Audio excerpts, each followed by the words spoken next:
ஹே peoples, இன்றைக்கி challenge start பண்ணி 2வது நாள். மார்னிங் என்னென்ன மழையாக இருந்தால் என்ன, நமக்கு சேலஞ்சு தானே முக்கியம் அப்படிங்கிறதுக்காக மார்னிங் செக்ஷன் கார்டியோ ஸ்டார்ட் பண்ணோம். இன்றைக்கி நாங்கள் செலக்ட் பண்ண morning section cardio 5 kilometres running தான். அப்படியே 1 கிலோமீட்டர் வாக்கிங் அப்புறம் ரன்னிங் ஸ்டார்ட் பண்ணோம். அப்படியே 5 கிலோமீட்டர் ரன்னிங் கம்ப்ளீட் பண்ணி மார்னிங் செக்ஷனையும் கம்ப்ளீட் பண்ணிட்டோம். அப்படியே நம்ம நண்பர் ஒரு நேச்சர் போட்டி போட்டிருந்தார், அதையும் அப்படியே பார்வையாளராக அடிக்கோ ஃபஸ்ட்டு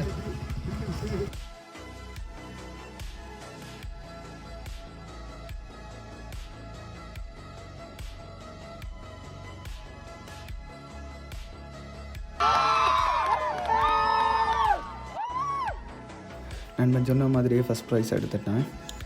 அப்படியே அவன் ப்ரைஸ் வாங்கின கையோடு நம்ம ரொட்டீனை கண்டினியூ பண்ண கிளம்பியாச்சு. அப்படியே வாவும் படித்த கையோட வெயிட் ட்ரெயின் ஸ்டார்ட் பண்ணியாச்சு. இன்றைக்கும் எந்த மசிலுமே ஃபோக்கஸ் பண்ணலை, சர்க்யூட் தான் பண்ண போகிறோம். அப்படி இன்றைக்கும் சர்க்யூட் போட்டு டேயை கம்ப்ளீட் பண்ணிட்டோம்.